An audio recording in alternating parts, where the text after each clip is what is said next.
You're listening to the Sketchnote Army Podcast. I'm your host, Mike Rohde, the author of the Sketchnote Handbook and the Sketchnote Workbook, and this is the podcast where I chat with sketchnoters and visual thinkers and try to understand what makes them tick.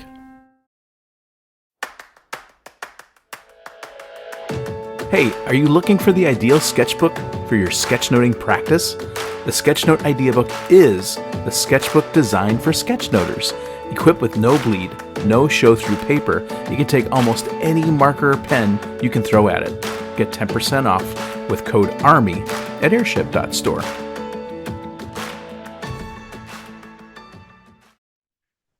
Hey everyone, it's Mike, and I'm here with my friend Alejo Porras. Alejo, it's time to come back on the show. It's been, since 2021. You were in season 10. And so much has changed in your life. We just I thought it'd be cool to have you back on and talk about what's going on. Yeah, thank you so much for having me again, Mike. I honestly, since 2021, I cannot believe it. I thought it was like last year. I know, doesn't it seem like just recently? Yeah, it feels like nothing has, like not much has happened, but at the same time, so much has happened. Yeah. And yeah, I appreciate the invitation again, and I'm looking forward to this conversation. Yeah, I think it's what you, if you're listening here, I think the thing to listen for is the I guess growth and evolution of Alejo and where he was. We'll put a link in the show notes. His episode was season 10, episode 1, September 6th of 2021. So we'll put a link to that so you can go listen to that if you're kind of curious to see where he was and compare it to what he's doing now. But you've been doing a lot of really interesting work. You sort of challenged yourself to do lots of work intentionally. So you've been doing a lot of work. Someone that I follow and I really admire, Chris Do, is someone who you have been doing sketchnoting about, and then it looks like you're working with him to some degree. So I'm just going to step back and why don't you take us from September 6, 2021 till today and tell us what's going on. Oh my gosh. So a lot. Well, when we talked last time, I was diving deep into artist coaching, and I had this dream, this desire of turning something that I had been doing for so long, which is coaching people, leading people, helping people do their best and excel in their careers. And I was trying to figure out if there was something that I could do on the side, because I had a full-time job at that point.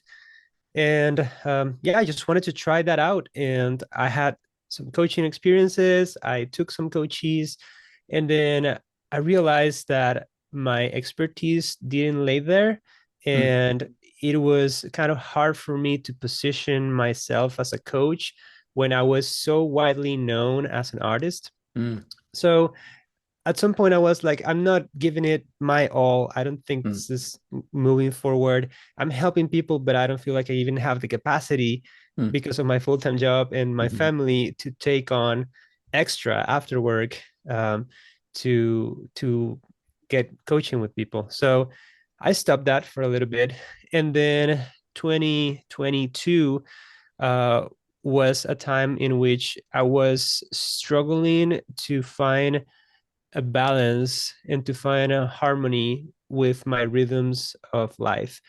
Partly because I was working a job that I absolutely loved. Like, it was the best full-time job I have ever had, and I was enjoying it.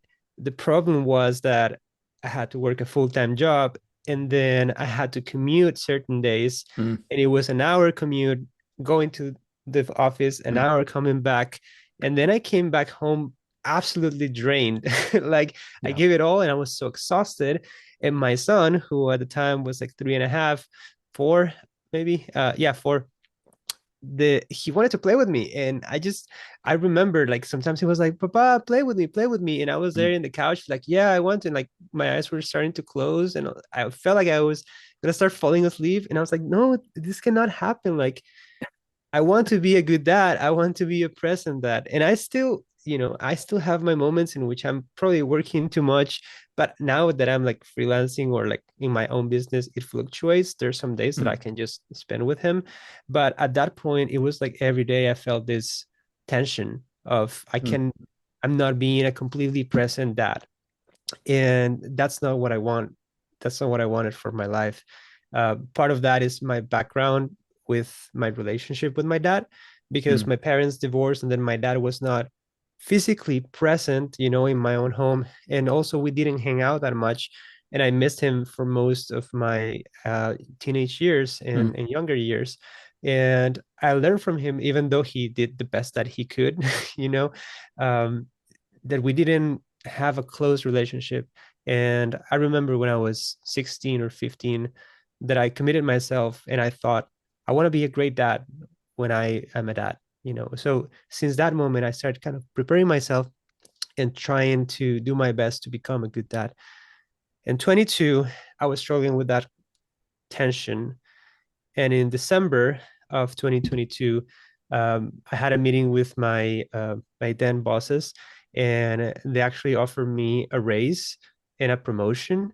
mm. And I felt something so odd because the first impression was like, wow, I'm really thankful for that. Like, you Yeah, guys are yeah. trusting me and have obviously thought about this next stage very, very carefully. And it was a substantial raise too. It was very generous, but I didn't feel happy about it. It was odd, and it was partly this kind of brewing sensation that I needed to make a change in my career, but I couldn't figure out how to make the step, how to take the step. Um, the thing that happened was that was on a Friday, and the Monday after that, my dad had a stroke, and on Mm, Wednesday he died. So through all the chaos, like I didn't give them a. I was like, I'm gonna think about it, guys. Thank you so much. I never say yes immediately. I always, have room to negotiate and all that stuff. mm. Um, and at that point, I hadn't say yes or no to what my then bosses have told me. They were very supportive and all that. I went to attend business to Costa Rica and do all the things I needed to do as only child that I am. And it was a wake up call to me. It was like Mm, going back and reflecting on my relationship with my dad made me think really hard about the path that I was leading and how I want to be remembered as a dad by my son. So I then and there thought, I cannot, like, I love this job, but I cannot continue in this capacity. I want to keep working with them, but I need to be at home more mm, often. I need to have mm. time for my family. So by January, I told them, all of that. And I told them, hey guys, because I was creative lead, at this Yeah. company. And I was like, I'm not gonna just go. Let's make a plan here because I know you need to find somebody to fill the space and to fill the role. And I want to support you guys, and you've been very good to me. So we devised a plan, and it took me like 3-4 months to transition to part-time, and then completely, like, now they're my client. So they're like Mm, my biggest client. I work with mhm, them for projects, but I don't have to go to the office except if I'm doing a workshop, because I work workshops with them. mhm. um, and it's been great since then. It's kind of like the silver lining, how something so sad, and shocking serves in a way to wake me up and realize that the path that I need to take is different. And I feel like from that point on, my life has been taken off. So, it's been great since April, May last year, when I started just working from home in my own business with my wife. And the opportunities that have arrived since then is something that I didn't even imagine. I couldn't have planned. The last day that I had as working full time, the day after that, I went to a conference to Creative South. I think you've been Yeah, there before. I've heard of that before. I've never been, but I've Yeah, heard it. It looks really great. Yeah. yeah. And I think it was a perfect kind of segue into my new Mm, life, I would say, because I got with other creatives and I got pumped about things that I do, got a lot of like feedback of things that because I did sketch notes there and people loved mhm, them and all this stuff. So I was like, okay, I have content here. I can start promoting that I do this thing, you know, as myself, and then try to figure out how to structure my business in a way that fits the lifestyle that I want to achieve. So I hired a coach right away, and I started working with her. And one of the first things that she told me was, you know, a lot of people that I work, she was with corporate, CEOs and all that Hmm. stuff. And she said, a lot of people have trouble in their business trying to promote it because the benefit of what they do, it's kind of abstract, but the benefit of what you do is immediately visible. Mm. When you show your sketch note, people can immediately see the value of it.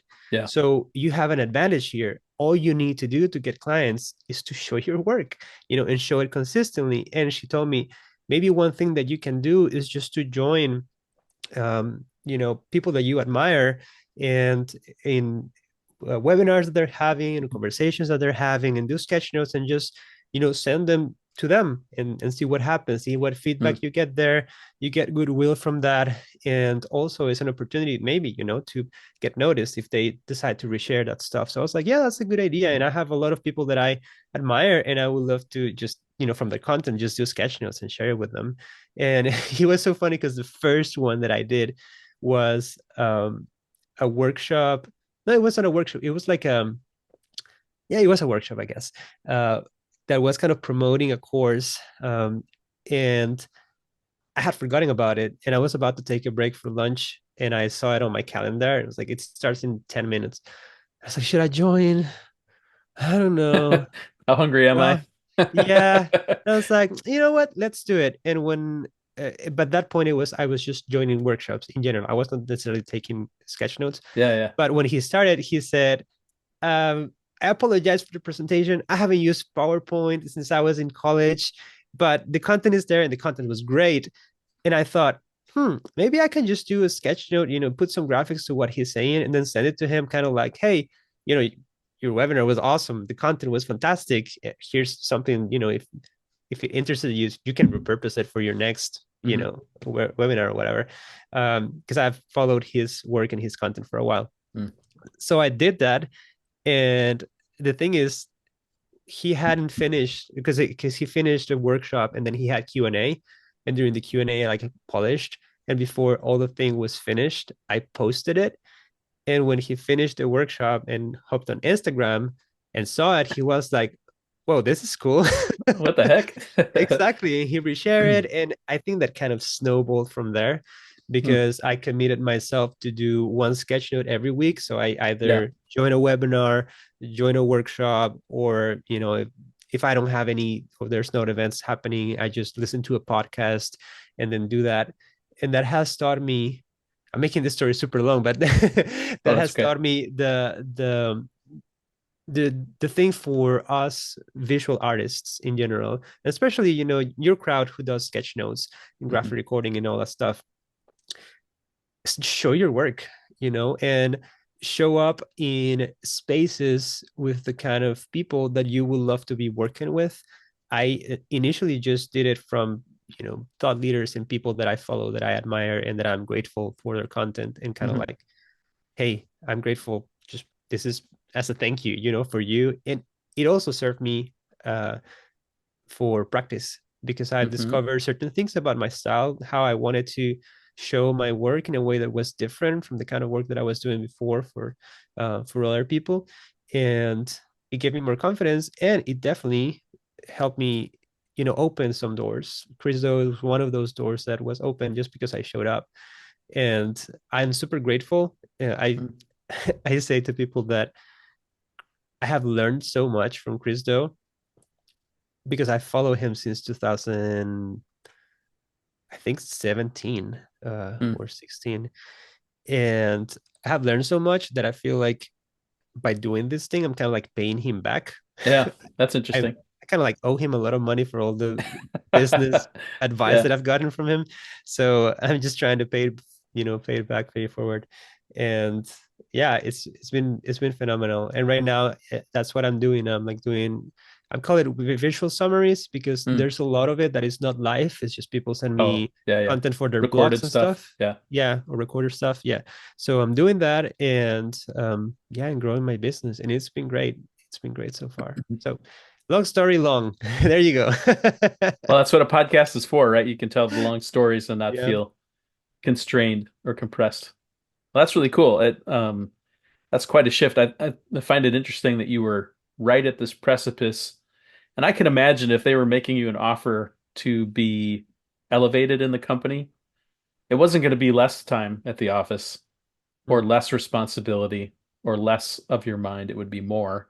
mm, And as it was, you were already maxed out, right? You would, even without doing the side stuff, you're mm, coming home just totally sapped out. And it was, in a way, leaving you with no energy for your son or your wife mm. or anything that you wanted to do on your own because it was so intense. Yeah, it was like when I started there, I was wearing many hats, and you know, they put me one hat, and I intentionally took other hats because that's just the kind of person that I am. I like to do different things and learn. So the restructuring of that was kind of like, okay, let's just put you one hat that is very important that only you can do.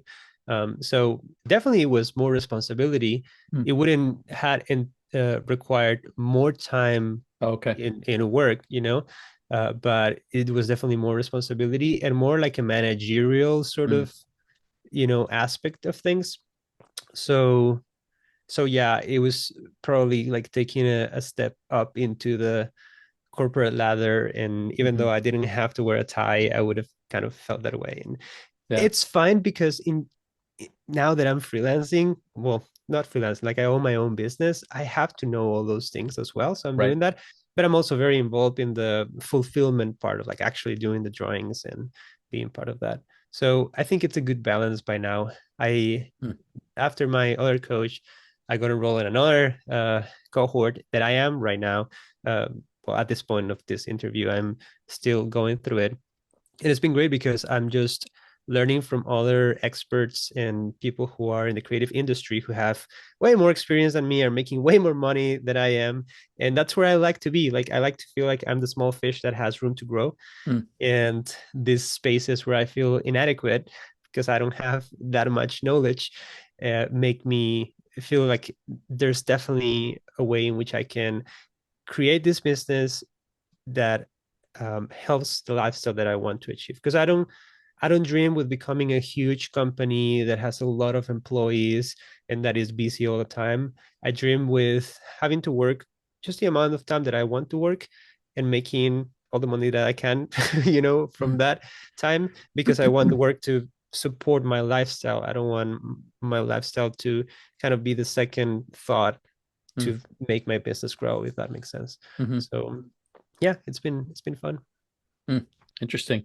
So what kind of opportunities has that opened up? Obviously, you talk about doing this weekly sketch note or visual summary, something visual weekly. Maybe that's a good Yeah, way to say it, right? yeah. Because I can imagine someone's listening and thinking, "Ooh, that's a really good idea. Maybe I should try that." Are there any recommendations you can say around like how do you structure it, what to look for if you know, someone or is there a way to structure it in a way that encourages people to reach out to you? Like, should there be an end slide that's got your info? Should you have Mm. a link? Like, what kind of stuff would encourage someone who sees it to like, oh, I want to hire that person, kind of Yeah, thing. Assuming someone wants to do a similar thing. that is a great question. And I think to answer that question, people need to take into consideration that all learning compounds. So there's not like a one trick that solves everything. Hmm. Is uh, a collection of different aspects that all enhance the opportunity that you have. And I think all in life is trying to find how to increase your odds of success. There's no guaranteed success. It's Right. just more odds, more possibilities for that.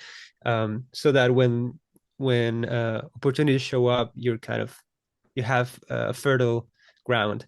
And this is gonna sound completely unexpected, but copywriting and personal interaction, I think, are one of the most important aspects when you're showing what you do. And I've learned because I also took a class in communication and I've been learning about copywriting like 2 years ago. I found this guy, Eddie, I forgot his last name, He has a website that's called Very Good Copy, and Hmm. his newsletter is really, really good. He teaches people how to write, copywriting for like advertising and stuff like that. But all of that is very useful because at the end of the day, if you have something that is great, if your work is amazing and you cannot communicate the value of it, people won't get it. Sometimes you have to give people the words that they can use to Hmm. describe what you do. And that is, I'm not an expert by all means, but I've learned to copyright to a degree in which I feel like I'm okay at it, and I can communicate something that is clear when I'm doing a post, and when I'm sharing what I do with other people. So I would say, become curious about learning how to write well, Hmm. how to communicate your ideas well, very like written form, in a way that is succinct, that is clear, and hopefully, get somebody to help you out with that if it's a struggle. I have the enormous privilege that my wife is really good Hmm. at writing, so she's my editor. And another thing that I've done to kind of improve my writing is I have a newsletter that goes every Hmm. Monday, and I have her read most of my newsletter. Sometimes I just forget, or I just write it at last minute, like on Sunday at Yeah. night. So she's already asleep, and I need to send it. But she has helped me to polish and make my ideas more clear when I communicate them. So that's one thing, communication. And the other one has to do with like kind of like the art of conversation, being somebody who is genuinely curious about connecting with other people. After all, social media has the word social for a reason. Like if you just post things there and you expect that people just kind of like click on them and interact for some magical reason, you're delusional or you're selfish, or because Yeah. that's an ad. An ad is something that you put in front of somebody who doesn't know you and you expect that they do something about it. But for that, you need to have good copy so that they know why they should interact with it. But I've develop this kind of like taste. There's one thing that I'm doing right now, for example, is I'm forcing myself that if I like something on Instagram, on LinkedIn, I have to write a comment, and the Hmm. comment has to be useful, not just like, hey, that's great or that's cool, because that doesn't add any value. Right. And I just imagine, like, I did this sketch note, look at this, guys, I'm so proud of it, and somebody's like, cool, That's like, nice, but yeah, that doesn't really, yeah, yeah. yeah. And it's like, okay, I appreciate it, but I don't really remember that person. The person who said cool versus the person who said, oh my gosh, this is so great, I had learned about this and this is helping me in this reason. It's like, oh, we engage in a conversation now. Yeah. And I noticed this person, and I've realized, for example, LinkedIn is great about that, because on Instagram, when you comment, it kind of like stays there, but LinkedIn is very focused on interaction and commenting, to the point that the people that I follow, when they comment on something, even if it's somebody that I don't know, I see their You see comments it. and I Yeah. can join that conversation. So I really love that. It's all about making these conversations happen. So before I connected with anybody, I engage with their content. And that's what I do right now. Like I try to find people that's like, oh, I love what they do. I don't send them. A lot of people is like send friend requests or send connection requests. I follow to see what they're doing, and I comment and I stay on the radar. And once I have earned their trust and they already Hmm. kind of see that I'm there, then I feel like that's the point in which you can eventually send a connection request, Yeah. or, move a little bit further into something like that. I love that approach because it's not salesy. Like I'm not trying to sell things to anybody. I'm just trying to kind of make friends Yeah. and make contacts and add value. I know that's said a lot, but just give something that people enjoy, that is insightful, that helps them in some way or entertains them. And if there's a good relationship there, I feel like it's just way easier, because when you have a relationship with somebody that you like, you support them, Yeah. and you don't feel like you're being sold to. It's like, oh, I do this thing, oh, so cool, what can I do for you? So yeah, that's something that has helped me a lot, just kind of like making relationships with people online. So Hmm. now, I don't know, that I guess people will still have the question of like, okay, so I get it, I have to write, I have to learn how to write, I have to get out of my shell and start making some friends. But what about the actual, sketchnote portfolio thing? um I think what I did is just something that you can replicate. I honestly don't mind if you don't do it. If you do it, I will say challenging yourself to do one a week. And it's Hmm. a very, low hanging fruit, I will say. It's not that It's hard to do. doable. It's doable. Yeah. Yeah, it's very doable. You do one a week and you commit yourself to share it every week. It doesn't have to be a specific day, just like one a Yeah. week. Yeah. um it forces you, like, I look back and I did a reel about it that showed like I saw all the that. Yeah. sketches, and I Yeah. was like, wow, I did a I did all lot. that. Yeah. Yeah. It is very rewarding. It is very rewarding. I like how James Clear, I think, is who says you're kind of gathering proof, because people say fake it till you make it, and I'm more of the side of like, make it, and the more you make it, you gather proof of how you Yeah. are, how you actually are, or who you really want to be. So yeah, I'm a sketchnoter because I do it now. Before it was like, okay, I'm Consistently. gonna do it every Yeah. day, and now it's like I have proof of that, proof that nobody can deny, Yeah. much less myself. So That I hope that's helpful. that reminds me of I have a few friends who have PhDs. And something that I remember that my one friend told me was if you go into academia, there are a million, they're called ABDs, all but Mm-hmm. dissertation. So they're Mm-hmm. people that did all the coursework and Uh-huh. now they're challenged with writing the dissertation, which they have to then defend, and then Oh they yeah. receive their PhD. So that's like the hardest step. And he said there's a million ABDs out there because it's the easy part is doing the coursework because it's Mm-hmm. structured. The hard part is now taking all that coursework, choosing what your focus area is, and then going to research it and prove it and defend it. That's the hard Mm-hmm. part. So I think that's the same thing with like doing any kind of work, like writing a book would be an example, one thing, or anything where you're consistently doing things over and over again. It sort of proves like, hey, Alejo showed up again this week. Wow, man, he's really, I can Yeah. expect that something's coming every week. And it Yeah. sort of gives you credibility, I think, that you are committed, right? You're showing commitment where it's Yeah. easy to just sort of occasionally now and then do something and not not have that commitment. It doesn't have Yeah. quite the impact, you know? Yeah. Yeah. And it's definitely true. uh, Not only for promotional reasons, but just from a personal Yeah, standpoint. Again, because the beginning of that would be to prove to yourself that you can do it and that you're the kind of person that does this thing. yeah. Because I feel like that's the mental barrier that is the harder to actually jump over. you Hmm. know, I was actually talking with my wife this morning. Well, you guys did. We're not, of course, at the beginning of the conversation when we were, before we started recording.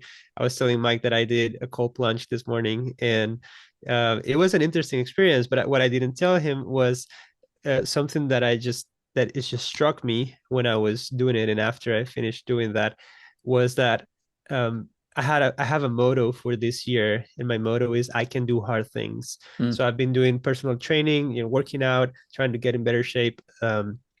And I've been also crossing my comfort zone to Mm. show up in different situations that are awkward or Difficult. difficult, and prove myself that I can do it. And when I was doing that, I was like, most people will say, oh my gosh, you're crazy, I would never get in the bathtub that is cold for no reason, like, because it's painful, because it's hard, and it is very tempting to think people are not doing something that is beneficial because it's hard, because it's difficult, because it's painful.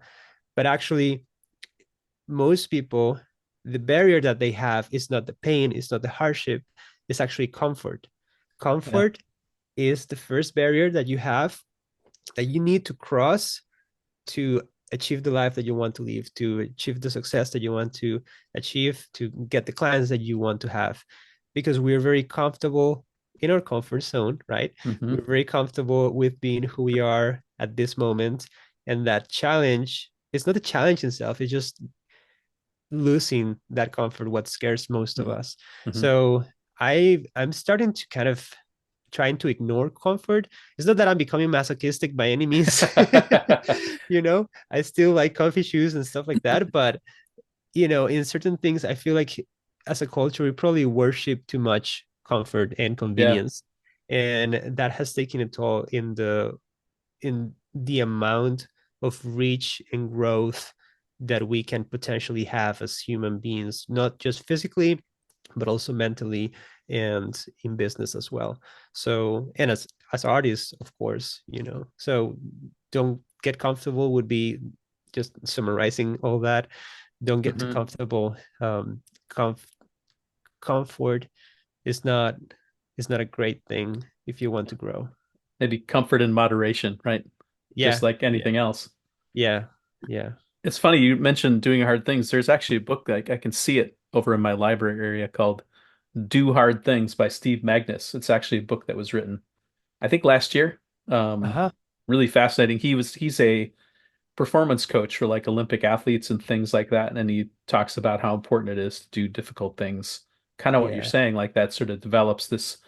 And it's interesting when I look back, I've had things break that I had to fix or things that I had to solve where, well, I'm just gonna have to figure this out. And I felt really good afterwards when I yeah, solved it, right? It's really satisfying. yeah, yeah.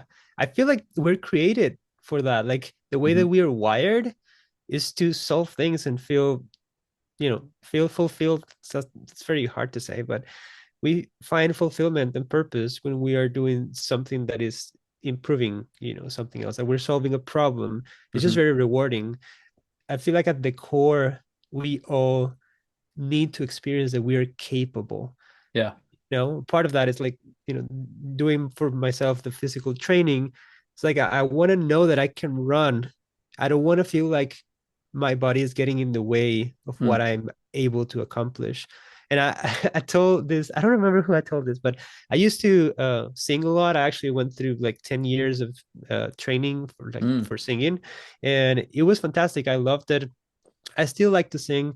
The problem is that at some point, and I think it's probably when I came here to the US, I developed a lot of allergies and all that. And I felt Mm. like my range of voice has lowered. Mm. So sometimes I'll be listening to a song, and inside of me, I know how I should accommodate my mouth and the level of pressure of air that I should put into it and how I put my tongue and all that. I know what I could do to reach that note, to reach that volume, but I can't physically do it right Mm. now because of the problems that I have. Mm. And it's so frustrating. Like, I know how I could do it, but I can't do it. Is one of the worst feelings to experience. And I don't want to, like, I Mm. know we have limitations. So there's like, I'm probably not going to be able to be, an Olympic athlete or something like that. Right. But I know in my body and I know in my mind there's certain things, or maybe I'm just delusional, but I believe that I can do way more than I can do right now. Yeah. Yeah. So what's keeping me from doing that is something that I can work on. And that's what I'm trying to do. I'm just trying to work on, because when I accomplish those simple steps, just showing up my work, being recognized by people that I admire, and not only from people that I admire, but from people who see me and say like, yeah, of course. There was a friend who saw me. I got on an Instagram live with Cristo, and a friend was like, oh, look at that. Alejo is just talking with Cristo. Sure. Like, for him was like, of course, why not? And I'm like, are you kidding me? Like, this opportunity, I don't know how it happened to me, but so there's certain things that now that I'm doing and some people are noticing, believing in myself more than I sometimes do, is just very rewarding, because just showing up and just try to push that boundary and actually accomplishes those things, Hmm. it makes me feel so alive. Yeah. And it's something that I would love for everybody to experience. And again, what's the wall that is covering that is just the comfort zone. So Mm. um Mm. get over it. Yeah. Step over it. Yeah. That's fun. This episode of the Sketchnote Army Podcast is brought to you by Concepts, a perfect tool for sketchnoting, available on iOS, Windows, and Android. Concepts' infinite canvas lets you sketchnote in a defined area while still enjoying infinite space around it to write a quick note, scribble an idea, or keep pre-drawn visual elements handy for when you need them most. The infinite canvas lets you stretch out and work without worrying if you'll run out of space. And when combined with powerful vector drawing that offers high-resolution output and complete brush and stroke control, you have a tool that's perfect for sketchnoting. Search Concepts in your favorite app store to give it a try. It's funny. I have a story that came to mind when you're talking about that, and it's years ago. I did illustrations for Rework and Remote with Jason Fried and David Heinemeier Hansen Uh, at 37 Signals, and they invited me because I'm in Milwaukee. I'm an hour and a half train ride away. They said, "Hey, we want to hire you to do some sketch notes on our, we have these big chalkboards in our office. Would you come down and like do a mural on one of these chalkboards with chalk?" I was like, "Yeah, sure." So I gave them a price and they agreed and hired me to come down. And I got there and I bought all this chalk and I had ideas about what I was going to do. And I think it's on my Flickr account, buried deep in the history, right? But I got there and I remember Jason and I were talking, and Jason said, "So you got a lot of experience doing chalk?" And I was like, "I have no idea, but I'll be an expert by the end of the day." Right? Like I just knew that, okay, it can't be that hard. I mean, it's my personality is going to come out. I'm going to figure things out. And I had played around with chalk before. It wasn't like I never used chalk in my life, so it wasn't that, but I knew that by the end of the day, I would be really good at it and have an approach to how to do it, which by the time I got to the end of the day, I went back to the beginning and, oh, I could fix that. And I would adjusted things and, made it into this cool mural thing. But it was the attitude of like, hey, this is an experiment. They're okay with, they trust me as Mike to do something because I'd proven myself. We talked about proving yourself. mhm. I'd done all kinds of work before, so they knew who I was. They trusted me. And then they turned me loose on their chalkboards and paid me money to do this and kind of experiment. But I knew like we're going to figure this out, and they were confident and they were really happy at the end. So, you Yeah. can get to that place. Mike, that is amazing because that speaks to a characteristic that I believe everybody who is just starting in their career or anything that they're trying to accomplish should acquire in order to grow, and is saying yes. Like Hmm. whatever shows up in front of you, if you're not completely ready, if you don't feel like you're completely qualified, Yeah. but you have the opportunity, just say yes and figure it out on the go. Because honestly, life is all about that, Hmm. because you don't have a school that tells you this is how life's gonna go, and then you're ready and everything's gonna go as planned.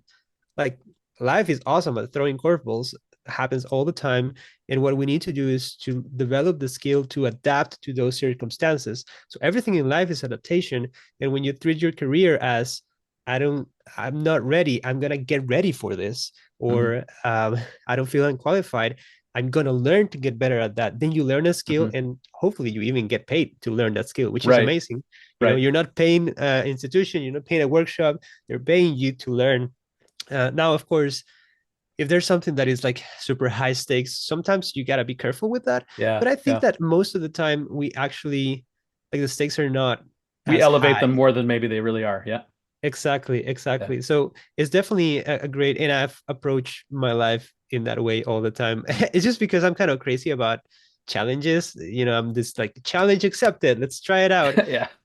And sometimes that has translated into me being a little bit on focus of like I want to try just many different things. Hmm. So, from a few years, probably 22 till now, I'm trying to just do the one thing. I'm doing the Hmm. sketch notes, I'm doing the graphic recording stuff. This is what I'm doing. I'm not playing music anymore, not because I don't like it, I love it. It's just I need to focus and Hmm. learning this business and all that stuff. Um but there's a lot about business that I don't know, and I cannot sit down and try to plan the perfect business model and pretend that I'm going to start when I have it figured out. No, you build the boat as you go. Hmm. So definitely, it's a great attitude to have. Hmm. I'm figuring it out. It's a great attitude to have.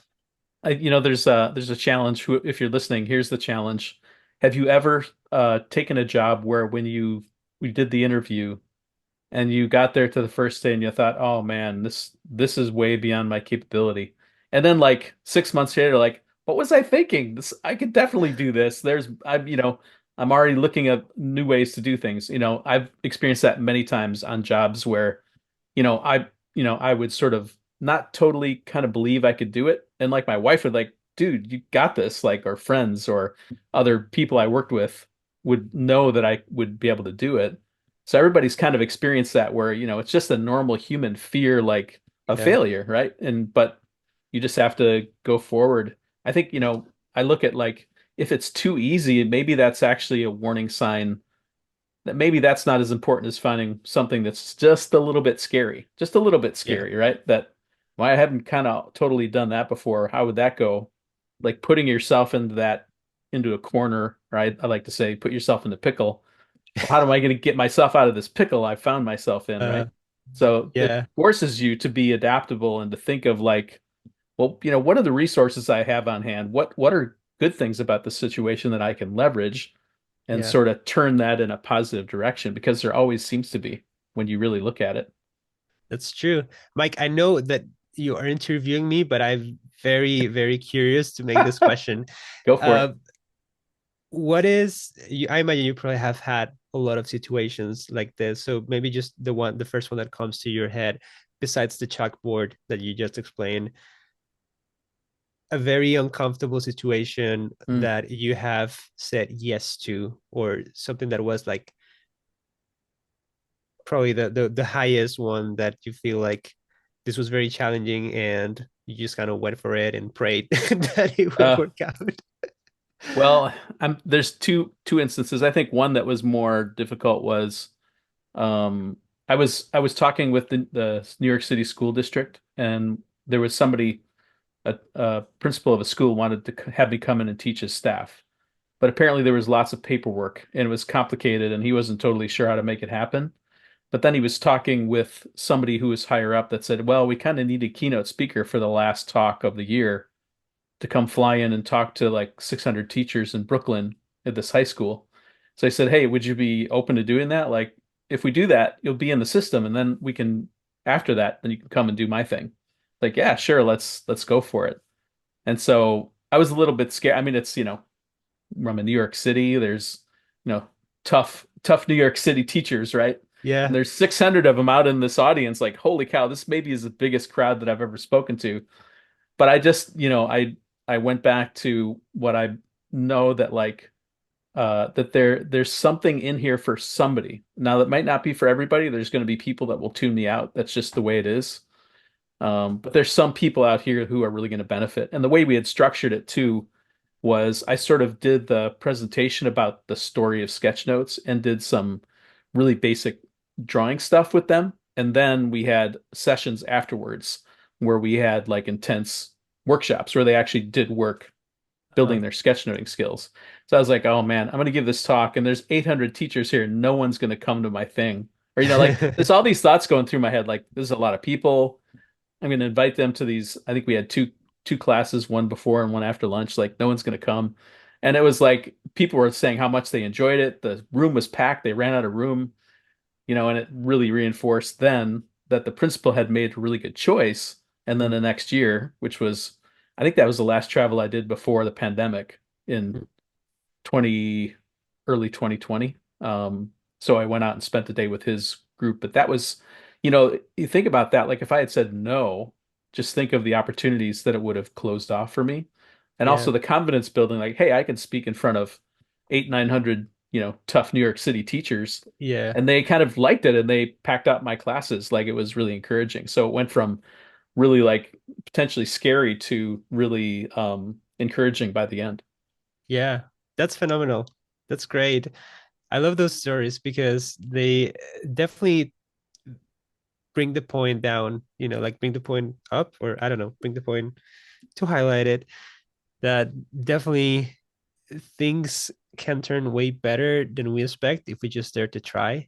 Hmm. I'm a firm believer that, and I've said this before, that the doors of opportunity may seem like closed, but that doesn't mean that they're locked.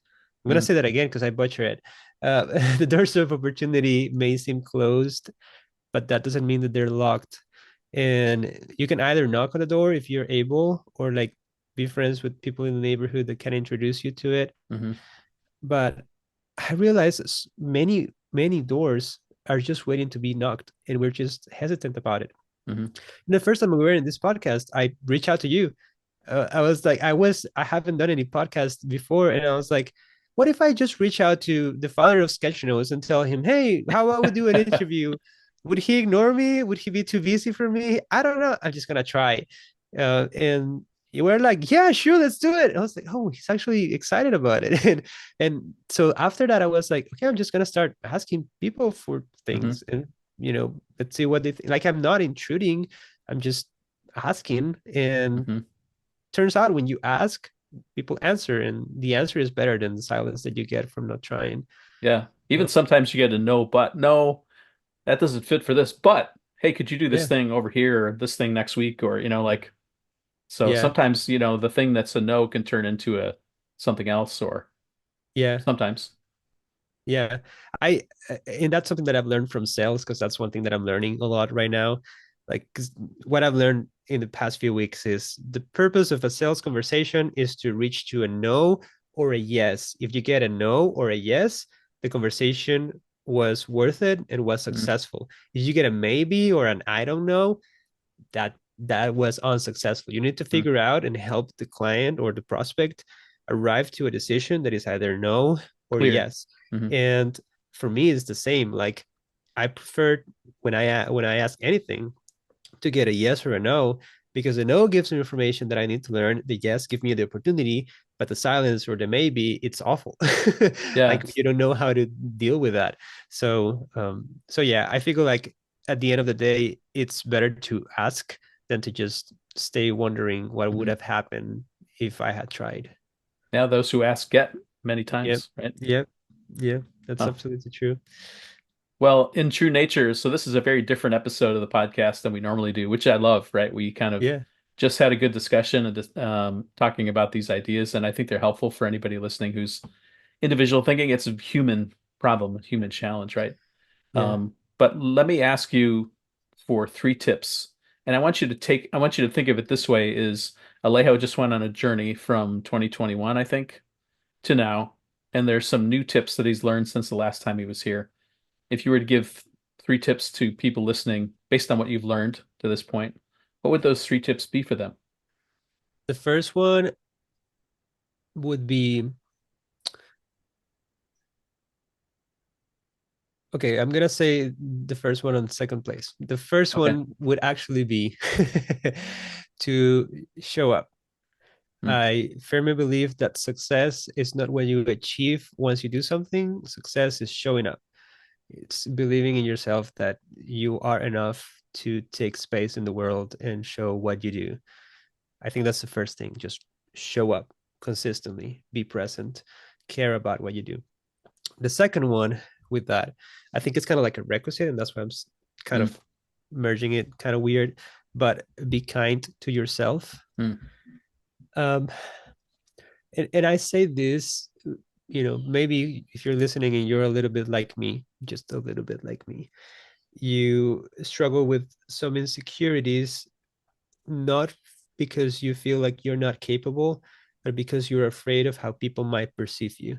mm-hmm, I have been for ages kind of people pleaser. I love to make people feel well. I love it. mm-hmm, And I love to give a good impression for people, but I've had to learn in the next few years that I also need to think about my own well-being. And mm-hmm, sometimes not doing my best or not approaching something makes me kind of doubt myself or be too hard on myself. So this idea of being kind to yourself, I think it's at the core of whatever you're gonna try, because mm, if you're doing something for the first time, or you're doing something that you haven't done a lot, it's just logical that you're probably gonna suck at it. You're gonna be very bad. You're probably gonna fail a lot, and that's okay. So while you're attempting these new things, be kind to yourself, to remember, I'm learning, I'm trying, I'm doing my best, I'm growing, and this is moving me forward. Because if you're not kind of with yourself, you're gonna stop showing up, and that would be a shame, mm. because people will miss you, like the world will miss your gift. So show your gift, show up consistently, be kind to yourself. The third one could be, um i guess I guess I'm gonna frame it as the golden rule sort of thing. Um, Maybe it's just a platinum rule. The golden rule is like, do unto others what you Yeah. would have done unto yourself. Mm-hmm, And I like to challenge that a little bit, because some people, like, if I were to treat people how I like to be treated, some people will not get it right. Yeah. Like I'm a very, and this is a funny story, parenthesis here. In Costa Rica and Latin America in general, we're very touchy. We Yeah. hug, we're very, hey, how you doing? And the first time that I was here in the United States, I had a friend that took me to his college and introduced me some people there, and there were like these three ladies in a on a table. They were having lunch, and it's like, "Hey, this is Alejo. It's my friend from Costa Rica." And I immediately went and say hi with a kiss on the cheek, and they were like, Yep. what just happened? And I was like, did I do something wrong? What happened? He said, we don't do that here. I was like, oh, I'm so sorry. I didn't like, that's how we do it. Yeah, It's yeah. probably very naive of me, but now I know, like, not everybody likes to be greeted that way. Yeah. And that's a boundary that I respect. So I don't treat people how I would like them to treat me. I try to figure out how they want to be treated and then treat them that way. Mm-hmm. Um, so I will say the third one would be, well, the second one is be kind to yourself.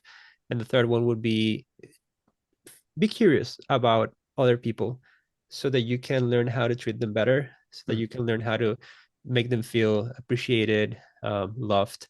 Because that not only goes for like personal relationships, like very close, like a partner or family or stuff like that, but we're in business. Most of the people that listen here have some sort of business or are working in some capacity. Mm-hmm. And when you treat other people according to how they need to be treated, you're showing them that you care for them, that you respect them, and that creates a better relationship that can enhance um the work that you have with them, and can even like make you like you so much that they can recommend you to others. Mm-hmm. So you never know how's this going to happen. In general, I feel like just being a nice person, it's a good thing. So Mm-hmm. try to be a nice person. Yeah. um on to the point of like, I am being nice, but I'm not being nice for people to like me. I'm just being nice because I like people. It's very different, Mm. right? I'm gonna say that again, probably, because it might take some time to kind of let it sink in. Being nice because you like other people, not because you're trying to make them like you. Mm. Are too many different things. The second one is people pleasing. The first one is just an attitude of you are a loving person, Mm-hmm. and it changes completely. You're Yeah. not you're not approaching things as if you were needy or craving for attention. You're just trying to be helpful. And that makes that if somebody doesn't appreciate what you give or is being disrespectful with you, you can put boundaries, and you can, you know, keep your cool, I would say, without feeling attacked or sad or, Mm-hmm. depressed or anything like that. So It takes away the burden, right? You can be nice to people because it's just the right thing to do yeah, without any strings to say, "Oh, I have to if you have to like me now." That's the trade where the unspoken trade is I'm going to be nice to you, but you have to like me. And you can yeah, just let go of that, right? Like yep, this is just the way I am. Whether yep, you're mean to me or you're nice to me, I'm going to still be consistent. I'm going to yep, still treat you the right way because that's the way my mom and dad taught me. That's the way I think is the right way. I want my kids to treat people that way, and that's the way it's going to be. So yeah. how you react has nothing to do with how I treat you, kind of almost. Absolutely. And I had this conversation recently on LinkedIn because I shared like a few, there was somebody who put like a list of the most prominent or cool like visual Hmm. artists, in LinkedIn and something like that. And I was like, oh, I like this. I'm gonna tag some people that I know. And I tagged some. My son was like, hey, Papa, come play with me. So I didn't write everybody that I could think of. I just like wrote a few and then send it. Hmm. And then somebody started adding up. It's like, oh, there's so many people doing this thing. This is amazing. Let's just share and highlight everybody.